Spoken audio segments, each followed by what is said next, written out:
voici maintenant sur le stand Audi. Audi qui dévoile une des stars du salon, une des voitures les plus attendues de ce salon, c'est le nouveau Q5. Le Q5, c'est quoi? Eh bien, c'est le SUV familial premium le plus vendu de sa catégorie, devant les BMW et Mercedes équivalentes. Alors, c'est une voiture qui fonctionne bien, donc évidemment, inutile de bouleverser une recette qui gagne. En termes de style, c'est une évolution subtile, comme d'habitude chez Audi d'ailleurs, on l'a récemment vu avec la S5, mais par contre, ça évolue vers plus de style, plus de latinité et plus de caractère. Il y a notamment cette ligne courbe qui ondule le long de la carrosserie, comme sur la S5, c'est très réussi. Et cette calandre single frame qui donne l'impression d'être élargie, alors que les dimensions de la voiture finalement évoluent à peine par rapport au modèle précédent. Et à bord, évidemment, on n'est pas dépaysé, c'est toujours bien rangé, bien fini, superbement présenté, avec une planche de bord très épurée. Simplement, cet écran multimédia fixe qui ne se rétracte pas dans la planche de bord, c'est peut-être pas très réussi, mais par contre, évidemment, c'est très valorisant.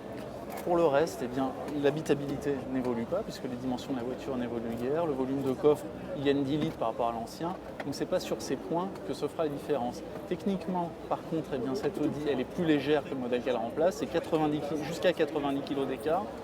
Quant à la gamme de moteurs, eh bien, dans un premier temps en France, on aura des moteurs essence et diesel qui iront de 163 à 286 chevaux pour la 3 litres TDI. Il y aura un moteur essence, c'est le 2 litres TFSI, 252 chevaux. Et l'auto, eh bien, elle sera commercialisée cet automne. Les commandes seront bientôt ouvertes dans les concessions à des tarifs qui démarrent à 40 750 €. Je suis à la fois séduit et moyennement séduit. Séduit parce que c'est un concentré de technologie, c'est une superbe fabrication et c'est une voiture bien faite, voilà, à tous les niveaux, c'est une voiture bien faite, il n'y a pas d'autre terme. Mais je ne suis pas séduit parce qu'il manque ce petit grain de folie qui me plaît, moi, dans l'automobile. C'est très rigoureux, c'est parfait, mais il manque ce petit quelque chose.